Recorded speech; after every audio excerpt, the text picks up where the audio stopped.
justamente para tener empleados. Bueno, se suma todo, China. La verdad que es una sumatoria de cosas. 17 y 13 minutos. Está con nosotros Marcelo Ramal. Tenemos un montón de invitados. Pero me gustaría... sobre este tema también, arrancar, ¿no? Para ver propósito, cómo lo trabajamos acá, lo que está pasando afuera en la calle. Bueno, Marcelo Ramal, ¿qué tal? Buenas tardes, gracias por estar aquí con nosotros. Y tal? queríamos su apreciación precisamente sobre... allí lo vemos a Eduardo Santín. Eduardo, ¿qué tal? Buenas tardes. ¿Cómo andás? Gracias bien, por Eduardo. haberse acercado. Marcelo decía, la apreciación suya sobre la situación que estamos viviendo y fundamentalmente sobre el veto del presidente. Bueno, creo que el veto del presidente Macri a la ley que recortaba los tarifazos ni siquiera fue discutido en la Argentina. Fue una decisión tomada en la mesa de la negociación con el Fondo Monetario Internacional y una de las exigencias para el acuerdo que se está discutiendo. La decisión de ir para adelante con todo por el tarifazo va a llevar a la Argentina a una gran crisis política y además a una reacción popular.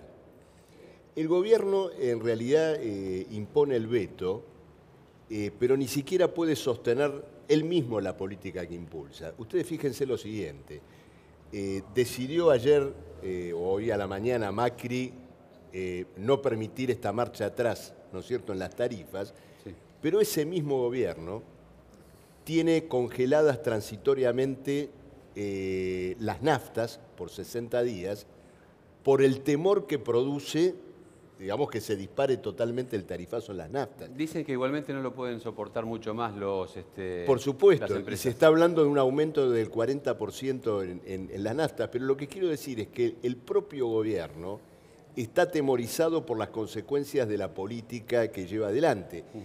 Y el tarifazo que tuvimos hasta ahora todavía no completa las consecuencias de todo este desmadre económico. ¿Por qué motivo? Porque las tarifas que rigen ahora, después del último aumento, fueron calculadas con un dólar a 18,50. Y como todo el sistema de tarifas está dolarizado y se corrige a valor dólar, yo pregunto, ¿qué valores de tarifas corresponden a un dólar de 25 pesos? Incluso el Fondo Monetario, todo el mundo lo sabe, está empujando una devaluación mayor. Entonces vamos a una crisis todavía más aguda que la que tenemos y creo que la reacción popular ya se está manifestando. Bien. Hoy a las 8 de la noche, todo el mundo lo sabe, está circulando por las redes sociales, sí. Va a haber un cacerolazo y mañana muchas organizaciones, entre ellas nuestro Frente de Izquierda, se va a movilizar a la Plaza de Mayo a rechazar el tarifazo, y a rechazar, por supuesto, el veto presidencial. Bien, Marcelo, bueno, también a Santina, ambos, ¿qué opinión les merece las palabras del jefe de gabinete? Dijo Marcos Peña en la jornada de hoy que muchos sectores del peronismo en privado le decían que debían vetar esta mamarrachada, uso esta palabra porque fue la que justamente él dijo, a pesar de haber votado a favor. Incomprobable, digo. La realidad forma parte de, digamos, esas cosas que pueden decir algunos jefes de gabinete, digamos, para intentar de sacarse responsabilidades.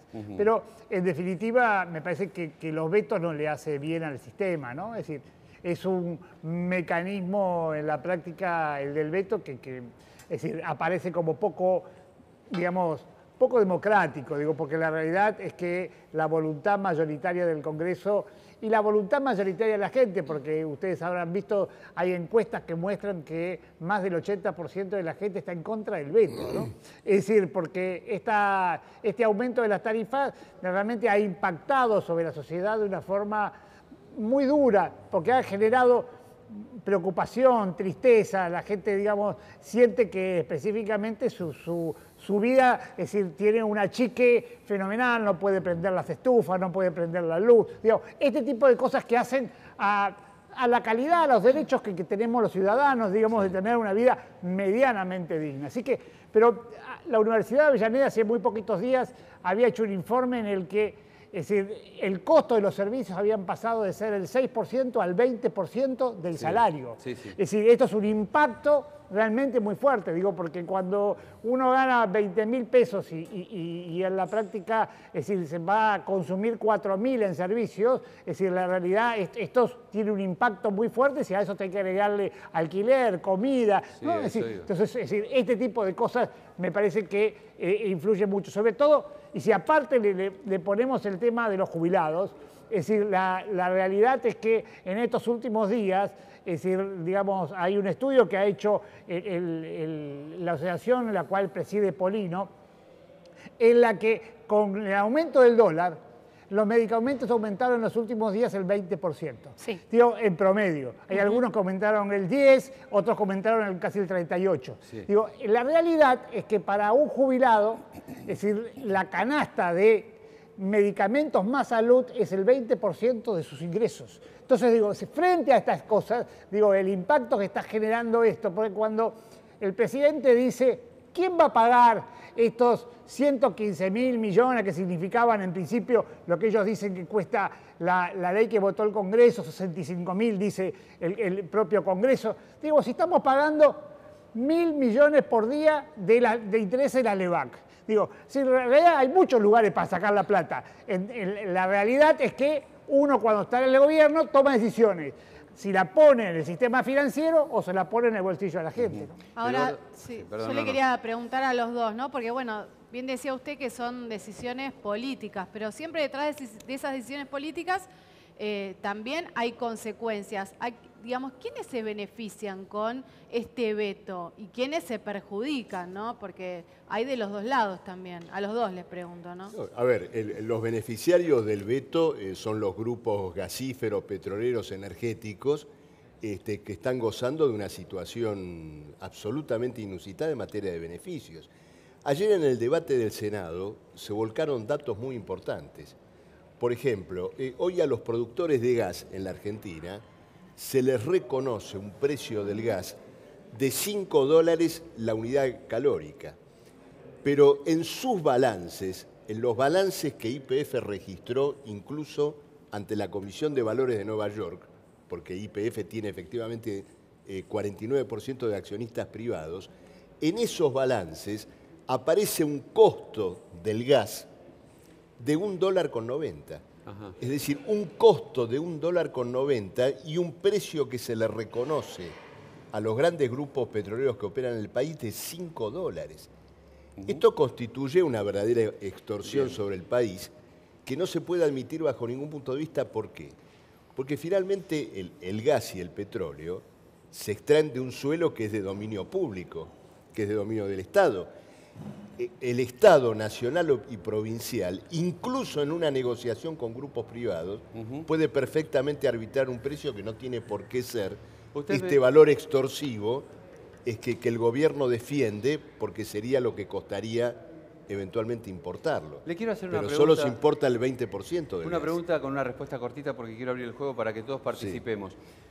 Voy a leer textualmente lo que usted manifestó hace muy poquito tiempo.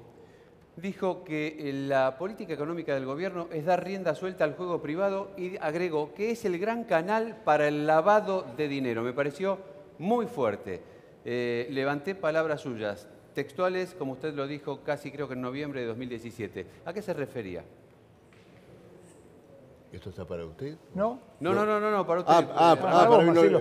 Sí, sí. Bueno, ocurre lo siguiente. Yo ahora no recuerdo exactamente las circunstancias, pero cuando hablamos de lavado de dinero, hay que hablar de los intereses económicos que se mueven, ¿no es cierto?, detrás del macrismo. Claro, yo me refería a Acá eso. se han denunciado empresas offshore. Ajá. En el marco de la Ciudad de Buenos Aires, donde me tocó actuar como legislador, tenemos negocios inmobiliarios que son uno de los ámbitos característicos donde se lava dinero y cuya consecuencia muy clara es la privatización de tierras públicas. Ajá. Entonces, la fuga de capitales, las cuentas offshore, el negocio inmobiliario, forma parte de un triángulo que caracteriza al macrismo. Bien. Y la cuestión de las tarifas no está separada del problema de la deuda. ¿Por qué motivo? Porque muchas de las operaciones de deuda, inclusive de grupos privados, tienen como garantía de devolución, como garantía de pago, la percepción de tarifas en dólares. Por ejemplo, las rutas que se construyen financiadas y pagas en función de los peajes. Bien. Y los peajes están dolarizados. Enseguida retomamos, China. Sí, tenemos acá en los estudios de Crónica TV también a un electricista matriculado, Claudio, para abrir este juego, el debate, que nos puede Daniel Ramos. asesorar, exactamente, Daniel Ramos, que nos puede asesorar acerca de cómo hacer para ahorrar luz, para ahorrar gas. Daniel, gracias por haber venido. Gracias. Bueno, el ahorro en realidad uno ya lo está haciendo inconscientemente en la casa.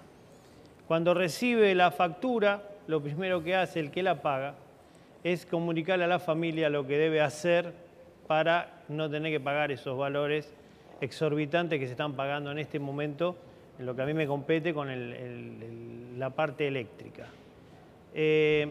Entonces uno empieza, en principio, el presidente habló de las lámparas de LED, que gastan muchísimo menos, un 80% menos, y es cierto, es verdad.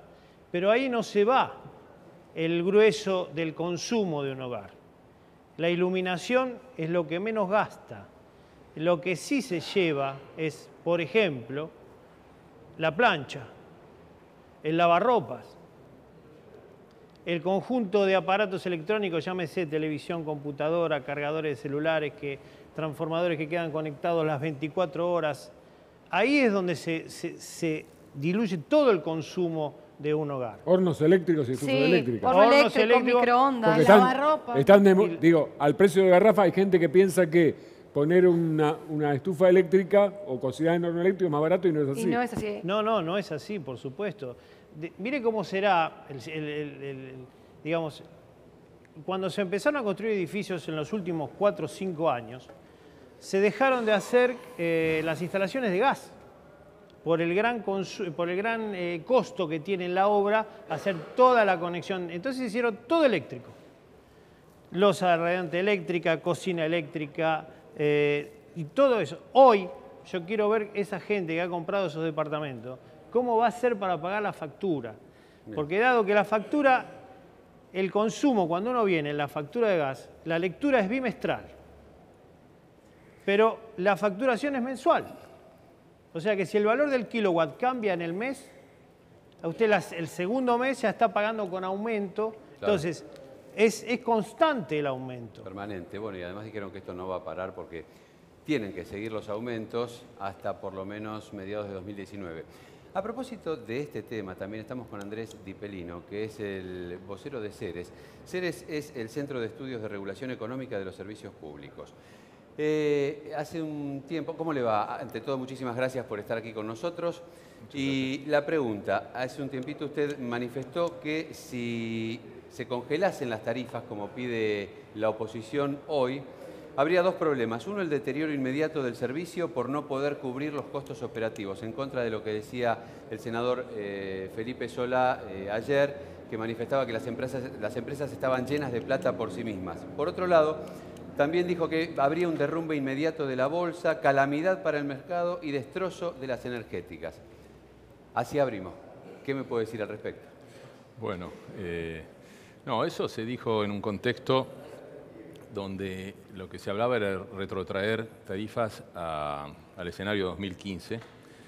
En este caso, bueno, la ley que se votó es finalmente otra. No obstante eso, evidentemente sí, las tarifas se retrotraen y el fisco o el Estado no retorna con la masa de subsidios como en el pasado, sí, las empresas en algún punto no van a poder cubrir costos operativos. Y por supuesto esto va a redundar en la cotización de sus acciones. Entiendo.